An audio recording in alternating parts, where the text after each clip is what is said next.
Go ahead, sell me this pen. Today I'm going to teach you how to sell anything to anyone, anytime. Now, when it comes to selling, when it comes to closing, there's so many techniques and so many ways. Today, I'm going to share with you 3 powerful secrets that you can use to sell anything to anyone. The very first secret is this. How do you turn something that's a commodity? How do you sell a product? How do you sell a service in such a noisy marketplace? Number 1, understand this. People don't buy because of logic. People buy because of emotion, and they justify it with logic. People buy based on emotions, and they justify it with logic. I want you to think of something that you want to buy in your life. It could be a car, it could be a house, it could be anything. Just want you to picture that. Once you have that in your mind, I want you to ask yourself this question. Why do you want to buy it? Why do you want to buy that particular item? Why do you want to own that item? Why is that? Maybe it's a new suit, it looks good on you. Maybe it's a new dress. Maybe it's a new car. Maybe it's a new house. Maybe it's that vacation. But why do you buy it? I want you to dig a little bit deeper. If you peel through the layers, I think you'll realize you're buying emotions. Maybe you buy the item because of greed. You want to make money or you want to save money.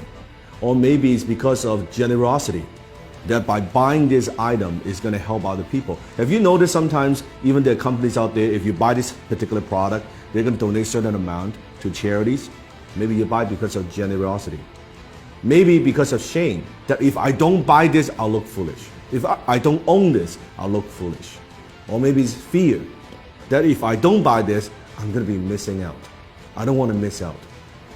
Maybe it's an escape, that you go on the vacation, your 9-to-5 job is driving you fucking crazy, and you say, oh man, I need some time off. Maybe doing it, buying it because of escape.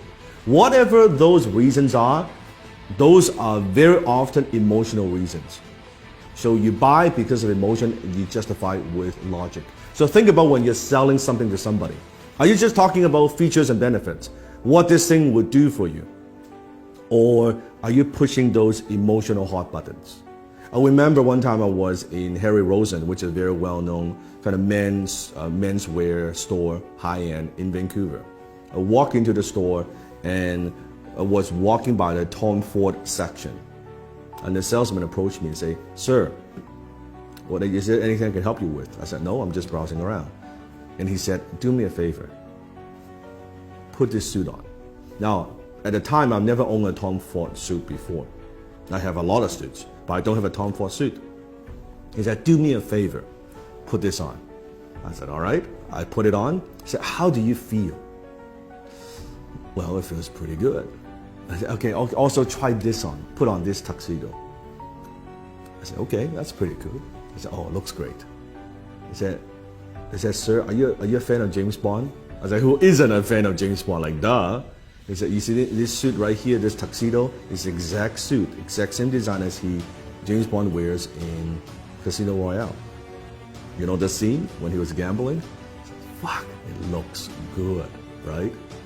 And before you know it, I bought the damn fucking tuxedo, right? And it's a lot of money, costs a lot of money. And if you think about that, what am I buying? I'm buying emotions.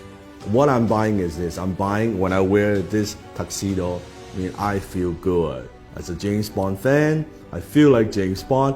Even logically, I know this, of course, is not James Bond. I'm not James Bond.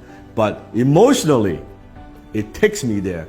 This is cool that I own, I wear the same tuxedo, the same fit, right? The same everything. And then he upsold me on the damn, like the shirt and the cuffling, the whole 9 yards, right? That's what I'm talking about. People buy because of emotions and they justify with logic. You have to understand that. Don't push your products. Don't just push your services. Don't push the features and benefits. Think about what are those emotional hot buttons that you're pushing. Number 2, people don't buy their way into something. They buy their way out of something. It means people very often they're buying something because they have a problem they want solved. They want to buy their way out of that problem. People don't buy the drill. They want a hole on the wall. So what is it that you're helping them solve? That what problem?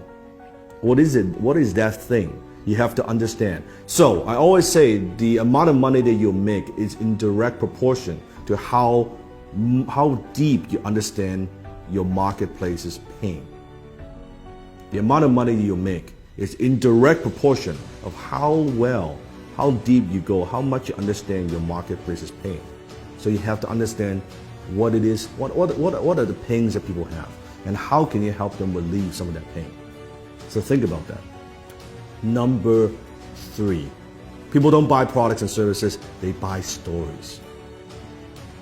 Because when there are so many choices out there in the marketplace, on the internet, any product that you want, there are hundreds and hundreds of choices. How do you stand out? How do you add emotions to a commodity, a pen?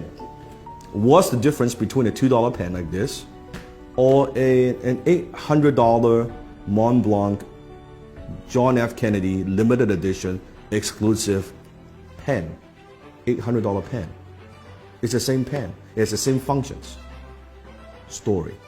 When you add story to an item, suddenly when you add the John F. Kennedy, the president's story attached to a brand, to a logo, it is 10 times more valuable. It is 100 times more valuable. It is 300 times more valuable, that particular pen. All because the story, you write the same. A $2 pen you can write too. That's the difference. So think about what's the story? How can you inject stories into everything that you do? Maybe it's an origin story. How did you get started? Why do you do what you do? What are also stories of your customers?